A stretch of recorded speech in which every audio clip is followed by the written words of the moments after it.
जी dear students, आज का हमारा टॉपिक है a critical analysis of the short story the Dead by James Joyce. James Joyce की जो शॉर्ट स्टोरी है द डेड, आज हम उसको एनालाइज करने की थोड़ी सी कोशिश करते हैं। इससे पहले लेक्चर में हम समरी इसकी डिस्कस कर चुके हैं। कैरेक्टर्स को भी हमने डिटेल में उससे भी पहले लेक्चर में देखा है।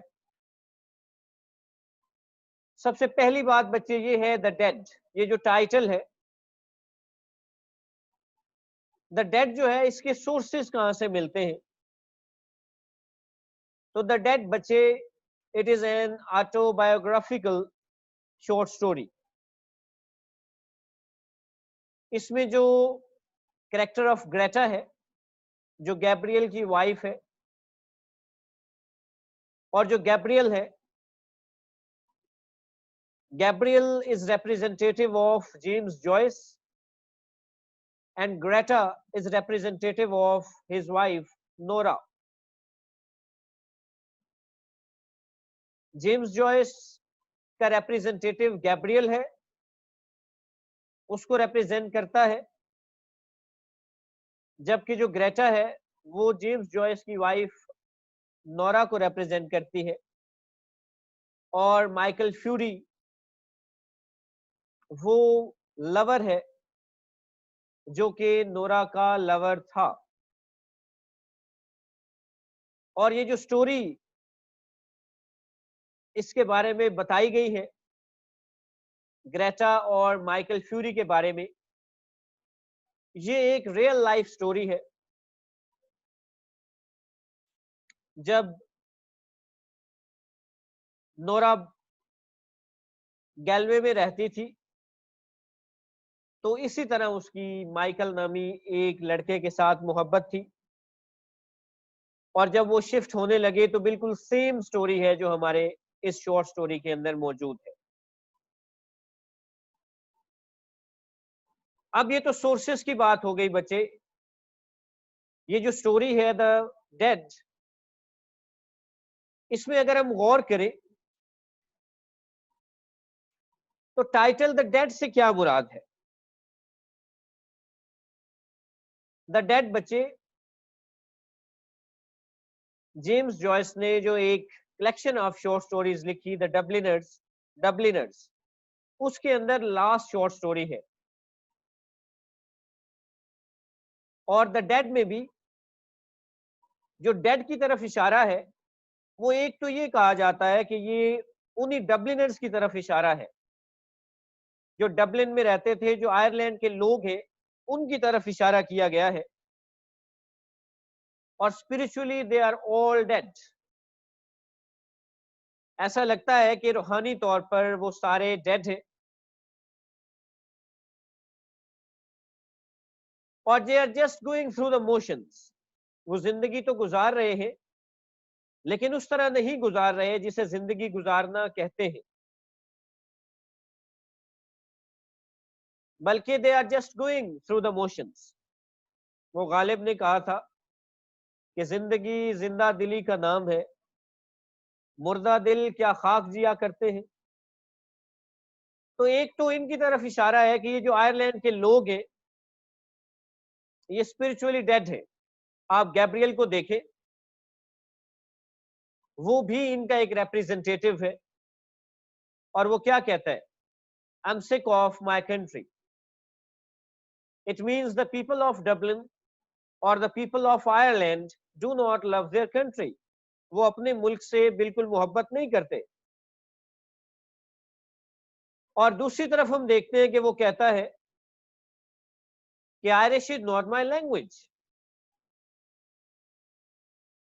क्योंकि आयरलैंड इंग्लैंड की एक कॉलोनी रहा था, तो ज्यादातर लोग इंग्लिश ही बोला करते थे। और आयरिश का उनका एक्सेंट या आयरिश जुबान उन्हें इतनी ज्यादा पसंद भी नहीं थी, और वो उसके आदी भी नहीं थे। तो इससे ये भी अंदाजा होता है कि they in fact they were still the slave and they didn't love their language at all. उन्हें अपनी जुबान से भी कोई ज्यादा मोहब्बत नहीं थी, अपने लोग अपने कल्चर को भी वो देखना नहीं चाहते थे। जो ट्रू रिप्रेजेंटेटिव हमें नजर आती है वो नजर आती है मिस आइवर्स, क्योंकि उसने आयरिश ब्रूच भी पहना हुआ होता है, और इसके अलावा हम देखते हैं कि आयरिश ब्रूच के साथ साथ वो अपनी जुबान के बारे में भी क्वेश्चन करती है कि तुम्हें अपनी जुबान का पता होना चाहिए, और वो ये भी कहती है कि तुम्हें अपने मुल्क में घूमना फिरना चाहिए और वहां पे तुम्हें गुजारना चाहिए अपना टाइम और छुट्टियां जो तुम्हें मिलती हैं, अपने कल्चर के बारे में तुम्हें पता होना चाहिए। It means she is the true representative of her culture. तो एक तो डेड से मुराद ये लोग हैं जो आयरलैंड के लोग हैं। दूसरे बच्चे अगर देखा जाए तो डेड का जिक्र भी बहुत ज्यादा ऐसे लोगों का है जो ऑलरेडी मर चुके हैं। मसलन एलन जो गैब्रियल्स की मदर है, उसका जिक्र है। इस तरह इसका जो अंकल है पैट पैट मॉर्गन, उसका जिक्र है। इसके ग्रैंडफादर पैट्रिक मॉर्गन, उसका जिक्र है। और माइकल फ्यूरी की तो ऑलरेडी हम बात कर चुके हैं कि उसका भी जिक्र इसके अंदर मौजूद है। फिर बच्चे जब हम शॉर्ट स्टोरी पढ़ते हैं तो इसमें ये बताया गया था that the monks always sleep in their coffins. तो कफन में रहने से क्या मुराद है, कफन से सोने का क्या मुराद है, कि वो भी अपनी डेथ को याद रखते हैं। तो डेथ का बहुत ही ज्यादा जिक्र किया गया है। और जब आप शॉर्ट स्टोरी में देखते हैं इसका जो एंड है, एंड में भी स्नो फॉल हो रही है, और स्नो हमें पता है कि इज रिप्रेजेंटेटिव ऑफ डेथ। अब क्या वहां पे डेथ है, ये एक बहस है। तो डेथ नहीं है, बल्कि बुनियादी तौर पर वो अवेयरनेस ऑफ डेथ है। तो ये तो हम टाइटल पे आए कि टाइटल दो चीजों पे हम कह सकते हैं कि दो किस्म के एंगल्स टाइटल से निकलते हैं, कि एक तो टाइटल शायद रिप्रेजेंटेटिव है of all the people of Ireland, और दूसरा इसका इसमें डेथ का बहुत ही ज्यादा जिक्र है। अब बच्चे इसका जो मेन थीम है, थीम में एक तो थीम है थीम ऑफ पैरालिसिस। इसमें ओवरऑल भी पैरालिसिस का थीम है और गैब्रियल्स पैरालिसिस का भी थीम है। गैब्रियल क्योंकि रिप्रेजेंटेटिव ऑफ द पीपल है, रिप्रेजेंटेटिव ऑफ द सोसाइटी है, हमारा प्रोटैगोनिस्ट है, मेन कैरेक्टर है। तो गैब्रियल की बात भी हमारे यहाँ उसके पैरालिसिस की बात की गई है। अब पैरालिसिस से क्या मुराद है? It means the inability to grow mentally and spiritually. ये पैरालिसिस जिसे हम फालिज कहते हैं, यहां पर पैरालिसिस से मुराद क्या है कि जब आपके अंदर रूहानी तौर पर और ज़हनी तौर पर आगे बढ़ने की या मजीद तरक्की करने की सलाहियत खत्म हो जाती है या सलाहियत नहीं होती है, तो इसका मतलब है कि आप क्या है, पैरालाइज्ड है। तो गैब्रियल हम देखते हैं कि शॉर्ट स्टोरी में throughout the story except the end, end के अलावा हम उसे देखते हैं कि वो एक पैरालाइज्ड फेलो है, पैरालिसिस का शिकार है। कैसे पैरालिसिस का शिकार है बच्चे? पहली बात, ही लैक्स ह्यूमर। ह्यूमर उसके अंदर बिल्कुल ही नहीं है। ही लैक्स हॉस्पिटैलिटी, हॉस्पिटैलिटी नहीं है उसके अंदर। थर्ड, ही सेल्फ कंट्रोल्ड, सेल्फ एब्जॉर्ब्ड, सिर्फ अपने जात के बारे में खोया हुआ है, अपनी जात में गुम है। लोगों की ख्वाहिशात का, लोगों की इमोशंस का बिल्कुल उसे पता नहीं है, बिल्कुल उसे परवाह नहीं है।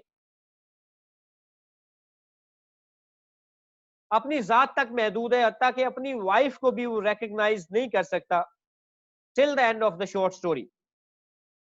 सिर्फ एंड में जाके हम देखते हैं कि उसकी एपिफेनी होती है, उसकी ग्रोथ होती है। हम उससे पहले की अभी बात कर रहे हैं। तो थीम ऑफ पैरालिसिस जो है वो इसके अंदर पहले है।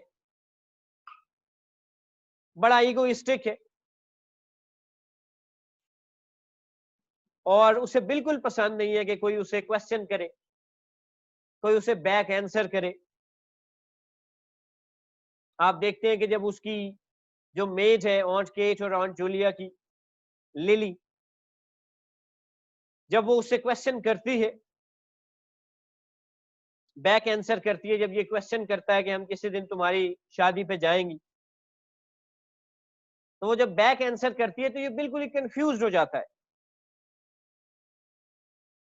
और उसका जो बिहेवियर है वो बड़ा स्ट्रेंज है। और फिर उस एक जो इंफीरियोरिटी कम्प्लेक्स वक्ती तौर पे उसे हुआ है, उसको खत्म करने के लिए उसको पैसे देता है और दोबारा अपनी उसी पोजीशन पे आना चाहता है जो उसकी है, बीइंग एन ऑनर। फिर बच्चे मिस आइवर्स जब इससे बात करती है तो तब भी हम देखते हैं कि ये बहुत ही ज्यादा कंफ्यूज्ड है, बहुत ही ज्यादा डिस्टर्ब्ड है और उसको आंसर नहीं कर पाता। फिर बच्चे ये भी एक पैरालिसिस है कि वो अपनी जात से बाहर नहीं निकलता, एहसास नहीं कर पाता कि लोग उसके बारे में क्या सोचते हैं,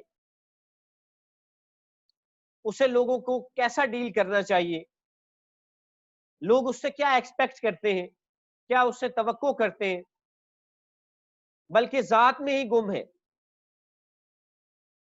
और जात में गुम होने का मामला यहां तक है कि अपनी बीवी की फीलिंग्स को भी कभी समझ नहीं सकता। फिर जब हम इससे आगे चलते हैं बच्चे, तो दूसरी जो हमारे पास थीम है, जो सेकंड थीम है, वो है थीम ऑफ एपिफेनी। पैरालिसिस की एक और एग्जांपल अगर आप देखते हैं तो ये जब मिमिक करता है अपने हॉर्स की, के ग्रैंडफादर के पास एक हॉर्स था और हॉर्स जो है वो एक सर्कल में चला करता था और जब वो मिल पे नहीं भी होता था तब भी वो सर्कल पे चलता था और सर्कल को दिखाने के लिए ये खुद भी क्या करता है, सर्कल में चल के दिखाता है। तो ये भी इसका बुनियादी तौर पर एक क्या है, एक पैरालिसिस है। लेकिन एंड में हम देखते हैं कि ये अवेयर हो जाता है, ही बिकम्स अवेयर, ही बिकम्स अवेक। और जो वाइफ जब उसे बताती है कि माइकल फ्यूरी एक ऐसा लड़का था, at the age of 17 he died and he died for me, और ग्रेटा फिर he goes to the bed and starts weeping,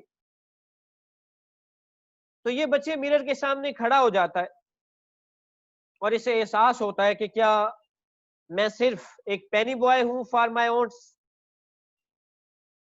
या एक ऐसा पर्सन हूं जो सिर्फ अपनी लस्ट के पीछे पीछे चलता है, या मैं एक लिडिकुलस पर्सन हूं। और इसके साथ साथ आंसू इसे आने लगते हैं और इसे वो लोग भी याद आते हैं जो ऑलरेडी डेड हैं और इसे एहसास होता है कि मैंने भी एक दिन मर जाना है। और जब इसे ये एहसास होता है कि मैंने मर जाना है, तो that is the journey towards change. ये उसका वो सफर है जो फिर तब्दीली की तरफ शुरू हो जाता है। तब उसे एहसास होता है कि वो अपनी वाइफ को कभी भी जान नहीं पाया, वो उसकी फीलिंग्स को कभी भी समझ नहीं पाया और उसने उससे कभी भी वो रिलेशनशिप नहीं रखा जो माइकल फ्यूरी का था। और शायद इसी को लोग मोहब्बत कहते हैं। इसका मतलब है कि उसे रियलाइज होता है कि वो कभी भी अपनी वाइफ के साथ भी मोहब्बत का ताल्लुक नहीं रख पाया। तो ये वो जर्नी है जो उसका स्टार्ट होता है और तब उसे रियलाइज होता है कि इंसान को बजाय इसके कि अपने फ्यूचर के बारे में कंसर्न होना चाहिए, बजाय इसके कि लोग उसके बारे में क्या सोचेंगे इसके बारे में कंसर्न होना चाहिए। जिस तरह की उसे हमेशा होता है कि लोग मेरी तकरीर के बारे में क्या सोचेंगे, लोगों को मेरी तकरीर कैसी लगेगी, लोग इतने एजुकेटेड नहीं हैं, क्या मैं जब उन्हें ये तकरीर सुनाऊंगा, इसमें रॉबर्ट ब्राउनिंग का कोट सुनाऊंगा, तो इनको तो अंडरस्टैंडिंग ही नहीं होगी। अब वो क्या होता है बच्चे, अब उसे एहसास हुआ है कि it is better to live in the present, हाल में जीना बेहतर है, अपनी जात के बारे में सोचना बेहतर है, पैशनेटली जीना बेहतर है, इमोशनली जीना बेहतर है, और उस तरह जिंदगी गुजारना बेहतर है जिस तरह की जिंदगी गुजारने का हक है। जिस तरह पहले मैंने आपको बताया कि जिंदगी जिंदा दिली का नाम। जिंदा दिली से क्या मुराद है कि जब आप अपनी जात से बाहर निकल आते हैं, जब आप लोगों के बारे में भी सोचते हैं, लोगों को भी हेल्प करते हैं, खुद भी खुश रहते हैं, क्योंकि जितनी सेटिस्फेक्शन आपको इस तरह मिलती है वो शायद वैसे नहीं मिलती। जब आप प्रेजेंट में जीते हैं, जब आप फ्यूचर के कंसर्न से खत्म हो जाते हैं, फ्यूचर के कंसर्न से आपको कोई आगाही नहीं रहती, आप आज का सोचते हैं कि जो अब है वो ठीक है, कल जो होगा फिर कोशिश आप कर रहे हैं, लेकिन जो होगा फिर देखा जाएगा। मुस्तकबिल के खौफ से आजाद हो जाते हैं, लोगों की बातों से आप आजाद हो जाते हैं कि लोग मेरे बारे में क्या कहेंगे। ये बड़ा ही खतरनाक जुमला है, ये जो पब्लिक स्कैंडल है, फियर ऑफ द पीपल है, फियर ऑफ द स्कैंडल है, फियर ऑफ द रेपुटेशन है, ये बड़ी खतरनाक है। ये इंसान को उस तरह जीने नहीं देती जिस तरह वो जीना चाहता है। तो पहली दफा उसे एहसास होता है कि उसने जो जिंदगी गुजारी है वो जिंदगी ठीक नहीं है, उसे वैसी जिंदगी गुजारनी चाहिए जैसा कि माइकल फ्यूरी ने गुजारी है। और वो लाइफ क्या है, बड़ी पैशनेट है, बड़ी लविंग है, और यही वजह है कि आज तक उसकी बीवी उसे याद रखी है। बच्चे, हमारे एक क्रिटिक हैं वेलेस स्टीवंस, वो कहते हैं the greatest poverty is not to live in physical world. सबसे बड़ा अलमिया क्या है, सबसे बड़ी गुर्बत क्या है, जब आप इस दुनिया में नहीं जीते हैं, जब आप हकीकत में नहीं जीते हैं। आपने वो भी शॉर्ट स्टोरी पढ़ी थी the man who lived in a shell, उसमें भी वो क्या कहता है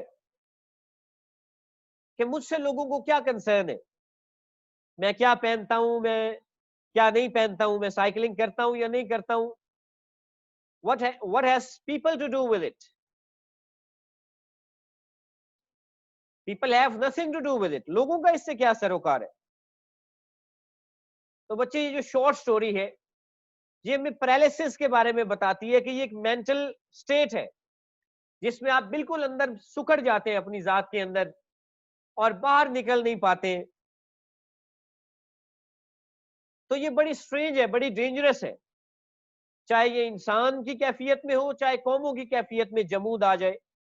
जैसे पाकिस्तानी कौम पे अब जमूद है, तो ये बहुत खतरनाक है। ग्रोथ होनी चाहिए, मेंटल भी और फिजिकल भी और स्पिरिचुअल भी। और ये ग्रोथ कब होती है, जब आप रियलिस्टिक होते हैं, जब आप अपने आप को पहचान लेते हैं।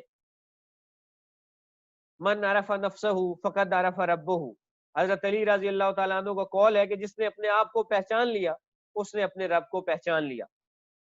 तो सेल्फ अवेयरनेस जो होती है बच्चे, सेल्फ रियलाइजेशन जो है, that is the first way towards success. ये कामयाबी की पहली सीढ़ी है। आप जब अपनी जात को जान लेते हैं और अपनी क्वालिटीज और अपनी वीकनेस को जानते हैं, तो आप अपनी क्वालिटीज को क्या करते हैं, एनहेंस करते हैं, उनसे काम लेते हैं, और वीकनेसेस को क्या करते हैं, एबॉलिश करते हैं, इरेडिकेट करते हैं। तो गैब्रियल जो है उसे भी अब रियलाइज हो गया है, और ये जो एंड पे स्नो है, ये सिंबॉलिकली इससे मुराद एक ये भी है कि उसका जो पुराना गैब्रियल है वो डेड हो चुका है, वो मर चुका है। और दूसरे इससे मुराद क्या हो सकती है स्नो से, कि अब उसे अवेयरनेस हो गई है, death, awareness of the death भी उसके अंदर मौजूद है कि he is mortal, man is mortal, everybody has to die. When everybody has to die, why not work for the people? Why not work for own self? Why not work for the benefit? Why not work for one's happiness? जब मरना ही है तो क्यों ना खुशी से जिया जाए, क्यों ना जिंदगी को एंजॉय किया जाए, क्यों ना लाइफ का मजा उठाया जाए, और क्यों ना उस तरह जिया जाए जिससे जब इंसान मर जाए तो उसके बाद भी कोई उसे याद रखे। तो ये जो शॉर्ट स्टोरी बच्चे, इसमें थीम ऑफ द डेड बहुत ही ज्यादा मौजूद है, और अवेयरनेस ऑफ डेथ से ये भी बताया गया कि जब आप ये रियलाइज हो जाता है कि आपने मर जाना है, तो फिर आप जिंदगी को एंजॉय करना भी सीखते हैं। एंजॉयमेंट वो नहीं है जो हम समझते हैं कि हर बुरा काम करना जो है ये जिंदगी की एंजॉयमेंट है। हाल में जीना, अपना काम करना, मुतमईन होना, खुश होना। बीइंग अ टीचर, जब कोई अच्छा लेक्चर डिलीवर करते हैं तो इंसान खुश होता है। बीइंग अ स्टूडेंट, जब कोई चीज आप तैयार कर लेते हैं आप खुश होते हैं। बीइंग अ फ्रेंड, जब आप किसी दोस्त के साथ होते हैं, घूमते फिरते हैं, आप खुश होते हैं। बीइंग अ ह्यूमन बीइंग, जब आप देखते हैं कि आप कुछ अच्छा खा पी लेते हैं, अच्छा पहन लेते हैं, आप खुद को देखते हैं, आप खुश होते हैं। अब जब आप किसी की हेल्प करते हैं, कोई अच्छा काम करते हैं, आप स्पिरिचुअली ग्रो करते हैं, आप खुश होते हैं। तो ये तमाम वो चीजें हैं जो आपको जिंदगी जीना सिखाती हैं, और जिंदगी जीने के लिए ये जरूरी है कि आपको ये एहसास हो कि आपने मर जाना है।